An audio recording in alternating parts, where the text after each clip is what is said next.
ഞാൻ ഈ കരയുന്ന എന്തിനാണെന്ന് ആൾക്കാർ ചോദിക്കാം. എനിക്ക് ഡിപ്രഷനാണ്. Depression is not a joke. Depression is real. Post. നിങ്ങളിപ്പോൾ ചിന്തിക്കുകയായിരിക്കും, ഈ കോമാളിത് എന്താണിരുന്ന് കാണിക്കുന്നത്. ഇത് തന്നെയാണ് ഞാൻ കുറേ വർഷങ്ങളായിട്ട് ഈ ഇൻഫ്ലുവൻസേഴ്സിൽ നിന്നും കാണുന്നത്.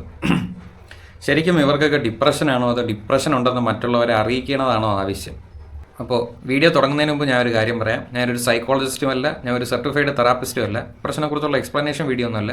ഞാൻ എൻ്റെ ചുറ്റും കാണുന്നതും കേൾക്കുന്നതുമായിട്ടുള്ള കാര്യങ്ങളെക്കുറിച്ച് എൻ്റെ ഒരു അഭിപ്രായം ഞാൻ പറയുന്നതാണ്. ഇതൊരു നോർമൽ കോൺവെർസേഷൻ ആയിട്ട് എടുത്താൽ മതി. ശരിക്കും ഡിപ്രസ്ഡ് ആയിട്ടുള്ള ആൾക്കാർ നമ്മളുടെ ചുറ്റും ഉണ്ട്, ഇല്ല എന്നല്ല ഞാൻ പറയുന്നത്. ഡിപ്രഷൻ ഇല്ലാത്ത ഒന്നാണെന്നും ഞാൻ പറയുന്നില്ല. പക്ഷെ ഞാൻ ശരിക്കും ഒരു ഡിപ്രസ്ഡ് ആയിട്ടുള്ള ഒരാളെ റിയൽ ലൈഫിലോ ഓൺലൈനിലോ കണ്ടിട്ടില്ല.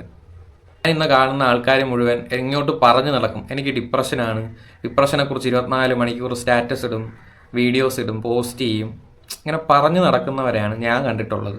അപ്പോൾ എനിക്കൊരു തോന്നിയൊരു സംശയമാണ്, ശരിക്കും ഇത് ഇവർക്കുള്ള ഫീലിംഗ് ആണോ അതോ അവരങ്ങനെ ഫീൽ ചെയ്യാൻ വേണ്ടി ആഗ്രഹിക്കുന്നതാണോ? എന്നെ സംബന്ധിച്ച് ഡിപ്രഷൻ എന്ന് പറഞ്ഞൊരു രോഗമല്ല, ഒരു മെൻ്റൽ സ്റ്റേറ്റാണ്, ഒരു മാനസിക അവസ്ഥയാണ്. നമ്മളെല്ലാ മനുഷ്യർക്കും എപ്പോഴെങ്കിലുമൊക്കെ ജീവിതത്തിൽ ഉണ്ടാകുന്ന ഒരു മാനസിക അവസ്ഥയാണ് ഡിപ്രഷൻ. പണ്ടുള്ളവർക്കും ഉണ്ടായിട്ടുണ്ട്, ഇപ്പോൾ ഉള്ളവർക്കും ഉണ്ട്, എനിക്കും ഉണ്ട്, നിങ്ങൾക്കും ഉണ്ട്. എൻ്റെ വീഡിയോസൊക്കെ എടുത്ത് നോക്കിയാൽ ചില ദിവസം ഞാൻ ഭയങ്കര മൂഡ് ഓഫ് ആയിട്ടിരിക്കും, ചില ദിവസം ഭയങ്കര എനർജറ്റിക് ആയിട്ടിരിക്കും. അതെല്ലാവരുടെ ജീവിതത്തിലും ഉണ്ടാകുന്ന ഒരു മാനസിക അവസ്ഥയാണ്. അതൊരു രോഗമായിട്ട് ഞാൻ പേഴ്സണലി കാണുന്നില്ല. ഇതിൽ പല നെഗറ്റീവായിട്ടുള്ള തോട്ട്സും വരും. പക്ഷെ അതൊക്കെ ആ ഒരു നിമിഷത്തേക്ക് തോന്നുന്നതാണ്. നമ്മൾ ഉറക്കം ഒഴിക്കുമ്പോൾ നമുക്കത് പോകും. പക്ഷെ ചില ആൾക്കാർ ഉറക്കം ഒഴിച്ചാൽ അത് വിടില്ല. അതെന്തോ രോഗമാണെന്ന് വിചാരിച്ച് ഇങ്ങനെ അതിനെക്കുറിച്ച് തന്നെ ആലോചിച്ചുകൊണ്ട് ജീവിക്കും. അപ്പോൾ എൻ്റെ ചോദ്യം, ഈ എപ്പോഴും ഇങ്ങനെ മൈൻഡിൽ എനിക്കൊരു അസുഖമുണ്ട്, എനിക്ക് ഡിപ്രഷനുണ്ട്, അത് മാറാ രോഗമാണ്, അത് ട്രീറ്റ് ചെയ്യേണ്ട ഒരു അവസ്ഥയാണെന്ന് ഇങ്ങനെ മെൻ്റലി പറഞ്ഞുകൊണ്ടിരിക്കുന്ന ഒരാൾക്ക് അതിൽ നിന്ന് പുറത്തു വരാൻ പറ്റുമോ? എനിക്കൊരു ഡിസീസുണ്ട്, ഞാൻ രോഗിയാണ് എന്ന് അവർ സ്വയമേ അവരെ വിശ്വസിപ്പിക്കുകയാണ്. അപ്പോൾ നമ്മൾ ഈ ചിന്ത നമ്മളെ കൺട്രോൾ ചെയ്യുമെന്നുള്ളത് നിങ്ങൾ വിശ്വസിക്കുന്നുണ്ടോ എന്ന് എനിക്കറിയില്ല. ഇപ്പോൾ ഗോസ്റ്റ് പോലെ ആൾക്കാർ ഡിപ്രഷനെയും കണ്ടു കഴിഞ്ഞാൽ ആ കാര്യം അവിടെ തീരും.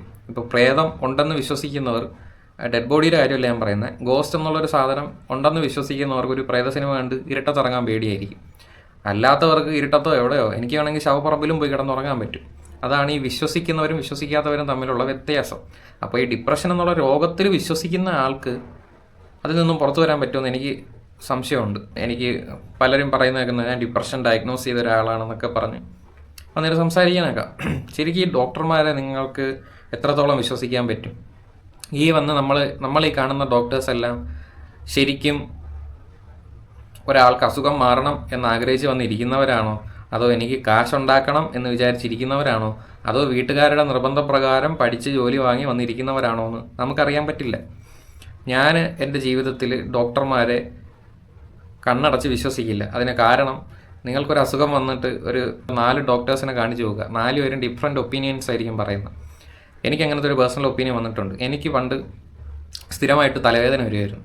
എന്ത് ചെയ്താലും ഈ സ്ട്രെസ് അടിച്ച് എന്തെങ്കിലുമൊക്കെ ചെയ്ത് കഴിഞ്ഞാൽ എനിക്ക് പെട്ടെന്ന് തലവേദന വരും. എനിക്ക് ഇഷ്ടപ്പെടാത്ത കാര്യങ്ങൾ ചെയ്താൽ എനിക്ക് തലവേദന വരും. അപ്പോൾ ഞാൻ ആദ്യം ഒരു ഡോക്ടറിനെ കൊണ്ട് കാണിച്ചപ്പം ആ ഡോക്ടർ പറഞ്ഞു എനിക്കെന്തോ സൈക്കോളജിക്കൽ പ്രോബ്ലം ഉണ്ട്, ഒരു സൈക്യാട്രിസ്റ്റിനെ കാണിക്കണം എന്നാണ് പറഞ്ഞത്. വേറെ ഒരു ഡോക്ടറിനെ കാണിച്ചപ്പോൾ പറഞ്ഞ് കണ്ണൊന്ന് ചെക്ക് ചെയ്ത് നോക്കണമെന്ന് പറഞ്ഞു.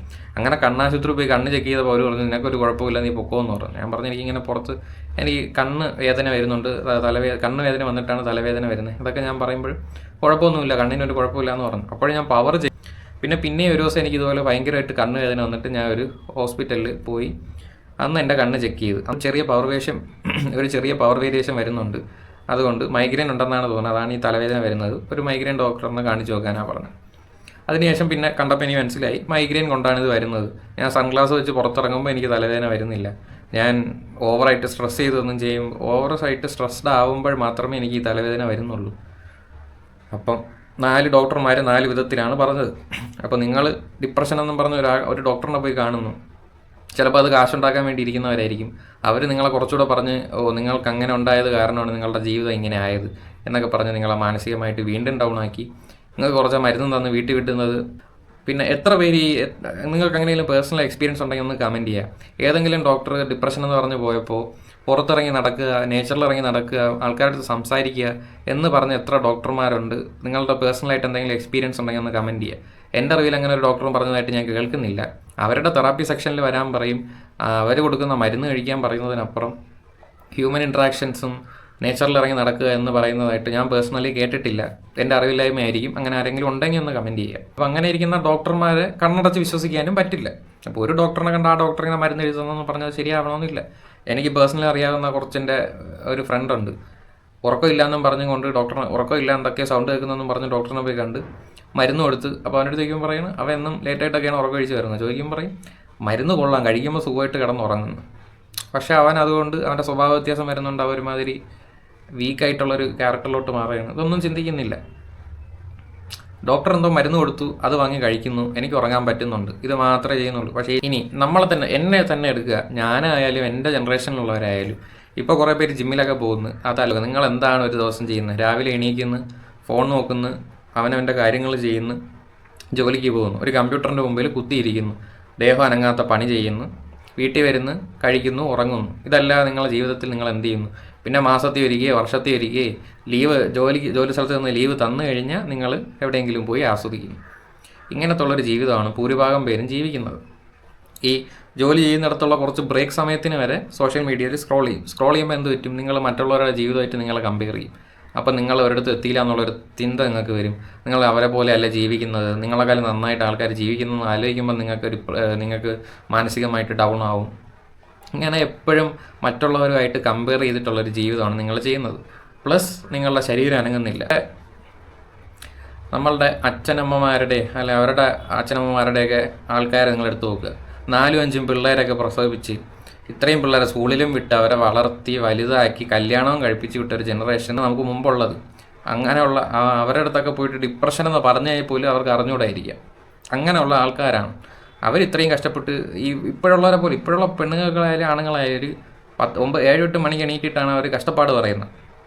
3-4 മണിക്ക് എണീറ്റ് ഇവിടുത്തെ അടുപ്പിൽ പോയി കഞ്ഞിയും കറിയും വെച്ച് 4-5 പിള്ളേരെയും വളർത്തി ജോലിക്കും പോയി ജീവിച്ച ഒരു ജനറേഷനാണ് നമുക്ക് മുമ്പുള്ള ജനറേഷൻ. അവരൊന്നും ഈ ഡിപ്രഷനെ കുറിച്ച് പറയുന്നത് ഞാൻ കേട്ടിട്ടില്ല. അവരുടെ അടുത്ത് ചെന്ന് ഡിപ്രഷനെ കുറിച്ച് സംസാരിച്ചാലും അവരെന്തെന്ന് ചോദിക്കുക ആ സാധനം. അങ്ങനത്തെ ഒരു കാലഘട്ടമാണ്. പലരും അതിനെ തെറ്റായിട്ട് പറയുന്നുണ്ട്. അത് അടിമപ്പണിയാണ്, സ്ത്രീ അടിമയായിട്ട് വീട്ടുജോലി എടുത്ത് നടക്കുന്ന കാര്യമാണ്. അങ്ങനെ ജീവിച്ചവർക്കൊന്നും ഈ മെൻ്റൽ പ്രോബ്ലംസ് ഉണ്ടായിട്ട് ഞാൻ കാണുന്നില്ല. അവർ തമ്മിൽ ഇഷ്യൂസൊക്കെ ഉണ്ടായിട്ട് വീട്ടിലും പലതും നടക്കുന്നുണ്ട്. പക്ഷേ ആരും അത് രോഗമാണെന്ന് പറഞ്ഞ് നടക്കുന്നത് ഞാൻ കേൾക്കുന്നില്ല. അവരടികൂടും, അവർ പിന്നെയും പോയി സംസാരിക്കുക, അവർ ജീവിക്കും.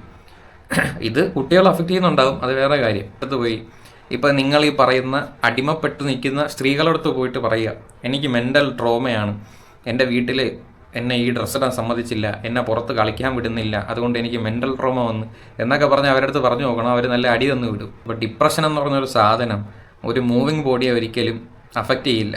നിങ്ങൾ കണ്ടിന്യൂസ് ആയിട്ട് വർക്ക് ചെയ്തിരിക്കുന്നുണ്ടെങ്കിൽ നിങ്ങൾക്ക് ആ ഡിപ്രഷൻ എന്ന് പറഞ്ഞ സാധനം വരില്ല.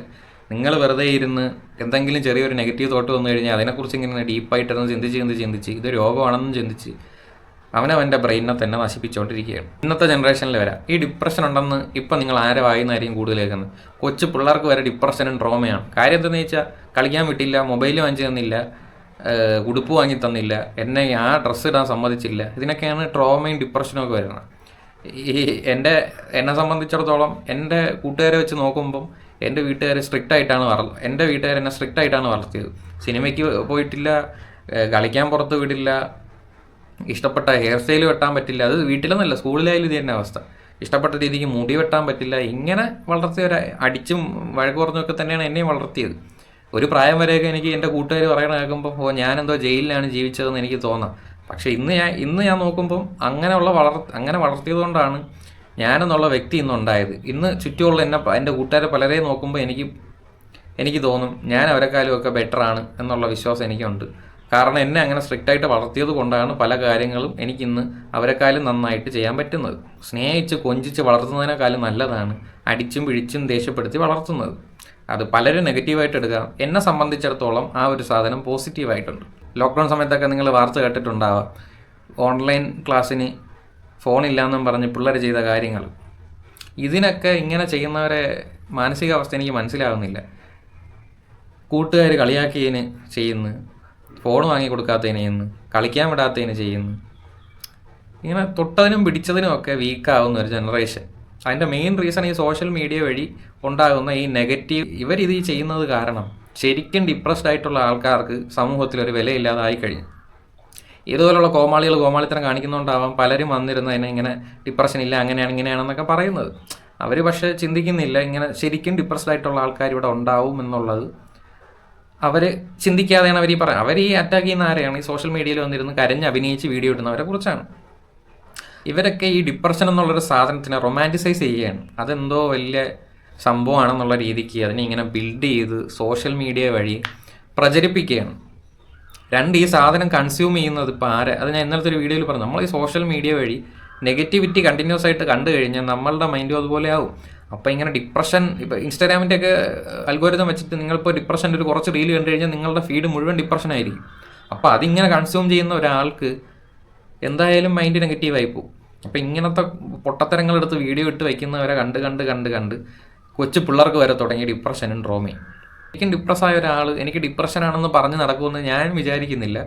പ്ലസ് ഇപ്പം അങ്ങനെയുള്ള ഒരാൾ പറഞ്ഞെന്ന് വയ്ക്കി, നിനക്ക് ഡിപ്രഷൻ ഇല്ല എന്ന് പറഞ്ഞ് വീഡിയോ എടുത്തിടൂല, എനിക്ക് ഡിപ്രഷനാണ്, എനിക്ക് ഡിപ്രഷൻ ഒരു ജോക്കല്ല എന്നും പറഞ്ഞ് വീഡിയോ ഇടാനും പോകുമെന്ന് എനിക്ക് തോന്നുന്നില്ല.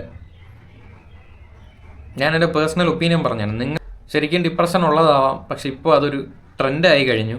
എല്ലാവർക്കും വെറുതെ പറയാൻ പറ്റിയൊരു വാക്കായി മാറി ഡിപ്രഷൻ. നിങ്ങളൊക്കെ കാരണം ശരിക്കും ഡിപ്രസ്ഡായ ആൾക്കാരാണ് അവഗണിക്കപ്പെടുന്നതെന്ന് നിങ്ങൾ മറക്കരുത്. അപ്പോൾ എനിക്ക് ഇതിനെക്കുറിച്ച് കൂടുതലൊന്നും പറയാനില്ല. ഞാൻ ഒരു അഭിപ്രായം പറയാൻ മാത്രമേ എനിക്ക് അർഹതയുള്ളൂ. നിങ്ങൾക്കിങ്ങനെ മാനസികമായിട്ട് എന്തെങ്കിലുമൊക്കെ ഡൗൺ ആണെന്ന് തോന്നുന്നുണ്ടെങ്കിൽ നിങ്ങൾ പുറത്തു പോയി കുറച്ച് നേരം ഒറ്റയ്ക്ക് ഇരിക്കുക, നടക്കുക, നേച്ചറിൽ പോവുക. എനിക്കിപ്പോൾ ആൾക്കാരോട് സംസാരിക്കാൻ ബുദ്ധിമുട്ടാണ്. അങ്ങനെയുള്ളതാണെങ്കിൽ നിങ്ങൾ വല്ല പെറ്റ്സിനെ വളർത്തുക, വല്ല പൂച്ചയോ പട്ടിയോ വളർത്തണമെന്നില്ല. റോഡിൽ പോയ ഇഷ്ടംപോലെ പട്ടികളുണ്ട്. കുറച്ച് ഫുഡ് വാങ്ങിച്ചിട്ട് കൊടുത്ത് അതിൻ്റെ കൂടെ ഇരിക്കുക, കുറച്ച് നേരം സമാധാനമായിട്ട് ഇരിക്കുക. എന്നിട്ടും മാറിയില്ല എന്നുണ്ടെങ്കിൽ നിങ്ങൾക്ക് ഹെൽപ്പ് വേണമെന്ന് തോന്നിയാൽ നിങ്ങൾ ഡോക്ടറിനെ പോയി കാണുക. അല്ലാതെ ഈ ഇൻസ്റ്റാഗ്രാമിലും ഇൻഫ്ലുവൻസേഴ്സൊക്കെ കാണിക്കുന്ന കണ്ടിട്ട് തൊട്ടേനും പിടിച്ചതിനും ഡിപ്രഷൻ ആണെന്ന് പറയുന്നത് ശരിക്കും ഡിപ്രഷൻ അല്ല, അതൊരു അറ്റൻഷൻ സീക്കിംഗ് ആണ്, അല്ലെങ്കിൽ അതൊരു സിമ്പതി സീക്കിംഗ് ആണ്. മറ്റുള്ളവർ നിങ്ങളെക്കുറിച്ച് ചിന്തിക്കണം, മറ്റുള്ളവർ നിങ്ങളെക്കുറിച്ച് ആലോചിച്ചിരിക്കണം. നിങ്ങൾക്ക് രോഗമാണെന്നും പറഞ്ഞ് നിങ്ങളെ ഒന്ന് പെറ്റ് ചെയ്യണം. ചിലർക്ക് അങ്ങനത്തെ ഒരു തോട്ടുണ്ട്. രോഗം എന്നുള്ളത് വരുമ്പോൾ ആൾക്കാർ നിങ്ങളെ കെയർ ചെയ്യാൻ വരും. ഒരുപാട് പേര് നിങ്ങളെ കെയർ ചെയ്ത് നിങ്ങളെ സ്നേഹിക്കും. ഈ ഒരു സ്നേഹത്തിന് വേണ്ടി സിമ്പതി സീക്കുന്നത് ഒരുപാട് പേരുണ്ട്. ഞാൻ എൻ്റെ പേഴ്സണൽ ലൈഫിൽ ഒരുപാട് പേരെ കണ്ടിട്ടുണ്ട്. ചെറിയൊരു രോഗമായിരിക്കും, പക്ഷെ ഇങ്ങനെ പറയും എനിക്ക് വയ്യ എന്ന് പറഞ്ഞാൽ അവർക്ക് സ്നേഹം വേണം, അതാണ് അവരുടെ ആവശ്യം. അതിനുവേണ്ടി ഇങ്ങനെ ഡിപ്രഷൻ എന്നുള്ളൊരു വാക്കിനെ മിസ്യൂസ് ചെയ്യാതിരിക്കുക, ട്രോമ എന്നുള്ളൊരു വാക്കിനെ മിസ്യൂസ് ചെയ്യാതിരിക്കുക. നിങ്ങൾക്ക് ഇതിനെതിരെ അഭിപ്രായം ഉണ്ടാവാം, ഇതേ അഭിപ്രായമായിരിക്കാം. എന്താണെങ്കിലും കമൻറ്റ് ചെയ്യാൻ താല്പര്യമുള്ളവർ കമൻറ്റ് ചെയ്യുക. ഞാൻ പറഞ്ഞതിൽ എന്തെങ്കിലും തെറ്റുണ്ടോ എന്നും കൂടെ ഒന്ന് ചിന്തിച്ച് നോക്കുക. ഇപ്പോൾ ഞാൻ ഒന്നുകൂടി എടുത്ത് പറയാൻ, ഡിപ്രഷൻ എന്നുള്ളൊരു സാധനം ഇല്ല എന്നല്ല ഞാൻ പറയുന്നത്. ഈ കാണിക്കുന്ന ആൾക്കാർക്ക് ശരിക്കും അതുണ്ടോ ഇല്ലയോ എന്നുള്ളതാണ് ഞാൻ ചോദിക്കുന്നത്. ഡിപ്രഷൻ എന്നുള്ളൊരു സാധനം രോഗമല്ല, ഒരു മാനസികാവസ്ഥയാണെന്ന് ചിന്തിച്ചു കഴിഞ്ഞാൽ മാറാവുന്ന പ്രശ്നങ്ങളെ ഭൂരിഭാഗം പേർക്കുള്ളൂ. അപ്പോൾ ഓക്കെ, അടുത്തൊരു വീഡിയോ ആയിട്ട് വീണ്ടും കാണാം. ബൈ.